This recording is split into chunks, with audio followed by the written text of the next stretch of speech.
Bom, pessoal, agora a gente vai conversar aqui com o Rafael. Rafael, obrigado. A Luana, a esposa dele, e a filhinha, a Liz. A Liz não vai falar ainda, eu acho. Tá chupando chupeta ali. A gente quer contar mais uma história surpreendente, diferente, que mostra mais uma vez a misericórdia do Senhor, aquilo que Deus pode fazer em nossas vidas. Rafa, tá contigo aí.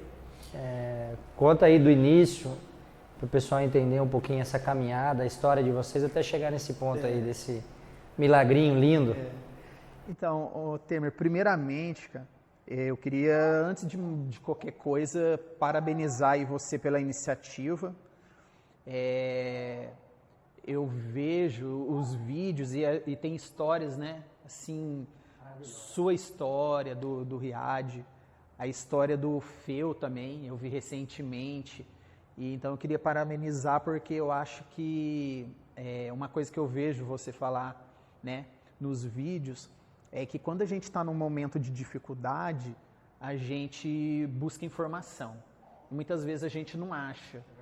E além disso, uma outra coisa que eu vejo em tudo que aconteceu na nossa vida, eu tenho certeza que você e quem passa por dificuldade, quando a gente vê que tem outras pessoas passando pela situação igual, você sente um pouco de conforto, você sente você tem um sentimento assim de eu não estou sozinho, tem mais gente passando por isso. Então eu quero parabenizar você porque eu tenho certeza que esses vídeos vão atingir pessoas que estão passando por uma fase de sofrimento, um momento de dificuldade, de busca. E eu tenho certeza que Deus vai utilizar você e vai utilizar o canal para levar conforto para essas famílias. Então, sim, parabéns mesmo pela iniciativa. Nossa história ela é uma história assim de duas partes, né? A primeira parte consiste na situação de saúde da minha esposa, da Luana, onde em 2002, quando ela tinha 17 anos, ela teve um diagnóstico de tumor no cérebro. E aí ela fez uma cirurgia em 2002 que assim trouxe algumas sequelas para ela. Mas eu acho que uma grande coisa assim que ela trouxe junto foi o fato da Luana teoricamente não poder ser mãe, porque o tumor que ela teve, ele através dos exames que a gente fez, ficou constatado que ele é hormônio dependente. Então, uma gravidez poderia ocasionar em fazer esse tumor voltar e crescer e colocaria a vida dela em risco. Aí a gente, devido a essa questão clínica dela, a gente todo ano, né, e acompanhando, até que em 2007 constatou que o tumor voltou. E aí a gente foi acompanhando, nessa época a gente não era convertido ainda, a gente recebeu de forma bem dura o diagnóstico, sabe? E a gente foi buscando alternativas, e em 2014, aí graças a Deus a gente já tinha sido convertido, a gente estava no início da caminhada, a gente começou aí no RIP do André no meio do ano. Na igreja a gente começou em setembro e ela operou em novembro, então a gente estava bem no começo da caminhada. Só que já é diferente. Quando você está na dificuldade com Deus, já é diferente, totalmente diferente. Ela operou em 2014, ela teve, além da cirurgia ser uma cirurgia complicadíssima, 13 horas de cirurgia,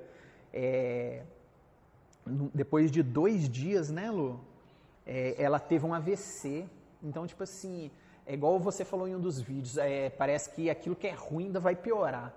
Então, assim, a situação dela já era difícil, ficou muito pior. Na história de vocês, pelo que a gente conversou antes, houve o diagnóstico, ela fez as cirurgias, o tumor era reagente ao hormônio, então ela não poderia engravidar porque tinha o risco do tumor aumentar. Como que foi essa decisão de vocês em relação a querer ter um filho e como que vocês partiram em busca disso? Da onde que veio essa solução? Uma coisa que eu acho interessante é que, assim, o meu sonho sempre foi ser pai, e depois que eu me converti, Deus colocou a certeza no meu coração do que eu ia ser pai. Só que eu não entendia. Então, quando eu comecei na igreja a participar da liderança do grupo de jovens, num determinado momento eu comecei a acreditar que, tipo, aquela era a paternidade que me cabia. Não, tipo assim... Muitos filhos. Muitos filhos. Você está cuidando dos jovens, isso é um tipo de paternidade. Então, essa é a paternidade que te cabe. E, amém, eu me conformei. Aí, em 2016, a gente viu uma matéria de uma mãe que gerou um filho para a filha dela. Então, a mãe gerou o neto, porque a filha não podia engravidar. E aí eu falei para a Luana, a gente assistiu junto, eu falei, nossa, Luana, isso aí é uma boa ideia, né? Só que é uma boa ideia, mas não é tão fácil, né? Por diversos motivos. Primeiro, que você precisa de alguém.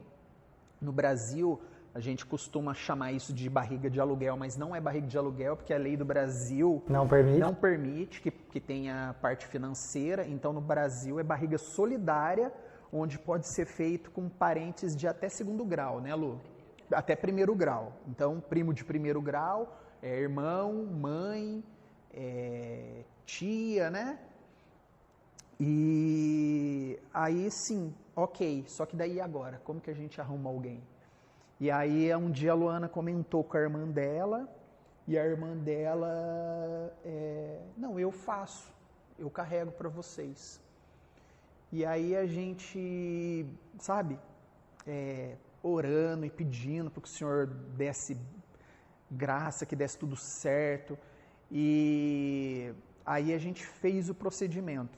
Primeiro para que desse, assim, a certeza disso, né? Primeiro para que colocasse no nosso coração a certeza, exato. Porque não é um negócio, né? Eu tinha me conscientizado que eu não poderia ser mãe, e isso já estava decidido na minha vida, né?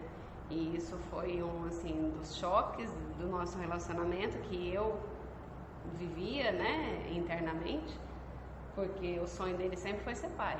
E ele estava abrindo mão desse sonho dele por amor a mim. Pensando em entrar na fila de adoção, tudo por causa da minha condição de saúde, né? E aí quando surgiu essa possibilidade, né, da doação da minha irmã, aí nós começamos a pensar, será que isso é viável mesmo, né? Porque você vê tantos casos em novelas, em histórias distantes, mas você nunca imagina, né? Na sua família. Pessoa que cede o próprio ventre, né, para gerar uma vida para uma outra pessoa, tem que ser muito desprendida de qualquer coisa emocional, né? Sim. Porque isso eu acho que talvez seja um ponto para quem está assistindo que pode pensar, pô, mas aí como é que fica essa relação, né? É um questionamento muito grande. E isso muitas pessoas, depois que aconteceu o procedimento, vinham me questionar. Mas ela te entregou assim, normal? Como assim? Ela não quis, sabe? Assim, ela não ficou com sentimento de mãe? Sentimento de mãe, mas eu acho que isso são para pessoas tão únicas que realmente, normalmente a gente não tem esse sentimento. A gente se questiona mesmo se a gente seria capaz de fazer isso. Porque é uma doação plena. É enorme. Simplesmente mudou a vida dela 100%, né? E num dia tirou essa pequenina e ela doou, né? Ela deu pra gente. Então, assim, e a vida dela ia voltar ao normal. Então, muitas pessoas questionaram mesmo a atitude dela, se não gerou um conflito familiar, né? Mas não, foi uma doação, um amor absurdo. Ela estava bem consciente da missão dela, né? Sim. Totalmente. Eu acho que isso aí é outro ponto que de novo, a ação de Deus, né, cara? Porque isso, você esperar isso, a gente que estuda tanto e lê tanto, a gente sabe que na nossa carne não existe bem algum, né? E a pessoa ter esse desprendimento a esse ponto é uma coisa realmente absurda, assim. E aí, esse processo, depois que vocês decidiram e ela se dispôs a ceder o próprio ventre, é um processo de inseminação. Isso. Me explica um pouquinho. Chama FIV, né? Chama, né? Fertilização in vitro. E aí, uma coisa também que as pessoas têm um pouco de dúvida, que algumas pessoas acham que tem alguma coisa na genética da nossa filha e da nossa cunhada, e não tem. Porque o óvulo, o óvulo é da Luana. E cria o embrião e, tipo assim, na verdade a gente até brincava, né? Chamava ela de casinha. Mas na verdade é isso, né? Ela é a casinha. Então ela gera ali, mas toda a genética nossa. Duas questões fundamentais. Provérbios vai falar, né? Para a gente confiar no Senhor de todo o coração e não se apoiar no nosso próprio entendimento. Então eu acho que isso é fundamental. Confiar no Senhor. Porque é um procedimento, hoje a gente vê a Lisa aqui, parece que é uma coisa fácil, mas não é.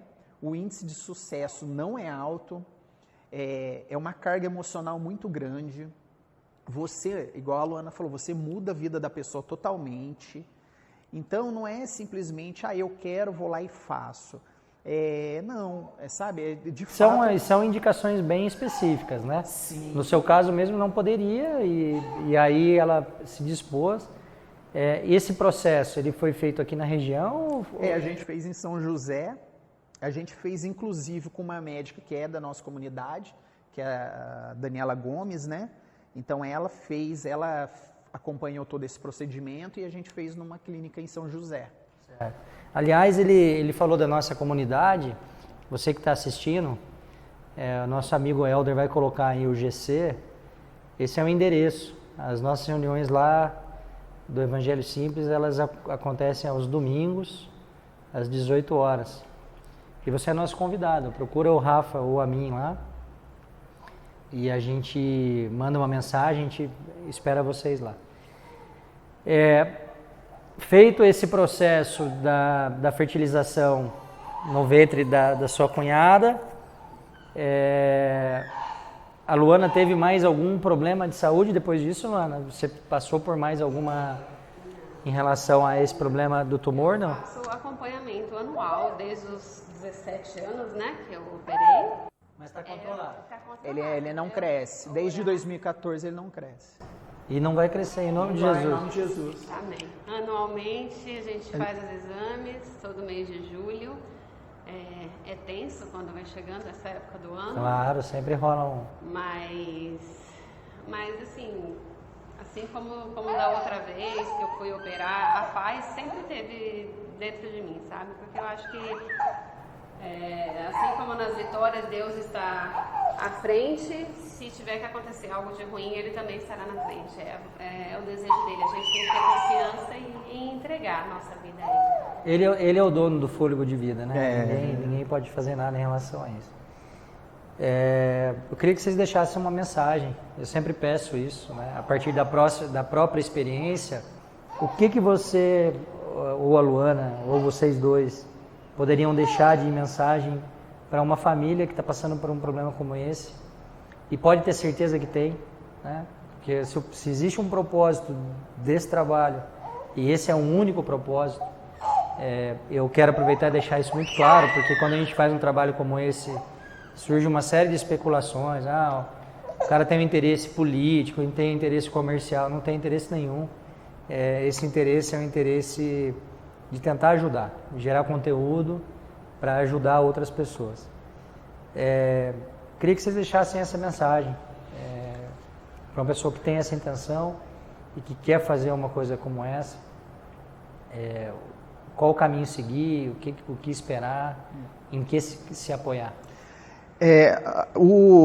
Uma coisa que, assim, com 100% de certeza eu afirmo, é que o apoio principal tem que ser no Senhor. Eu gosto muito do Salmo 127, porque ele vai falar isso, que se o Senhor não guardar a cidade, em vão vigia a sentinela. E eu acho assim que muito mais do que o querer, muito mais do que ter a condição, o aporte financeiro, o aporte médico, colocar o Senhor como o principal na situação.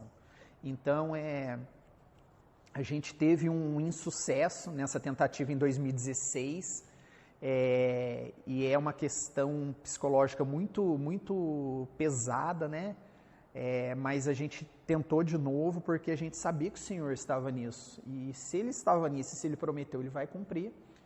Então a gente buscou, depois que a gente tem a certeza e a convicção que o Senhor está nisso, então agora a gente vai buscar o resto, que é a questão médica, a questão de um familiar, né, que é a irmã da Luana, se predispôs a fazer de novo. A gente encerrar, já agradecendo a presença de vocês aqui, que é Efésios 3:20, que diz assim que o Senhor faz infinitamente mais do que pedimos ou pensamos, segundo o seu poder que opera em nós, né? É alguma coisa assim, se não tiver exatamente certo, é alguma coisa assim. E esse é um versículo que é muito claro nessas histórias todas, né? Que fique isso como mensagem para você e você possa nos ajudar a divulgar esse trabalho compartilhando esse vídeo. Até a próxima.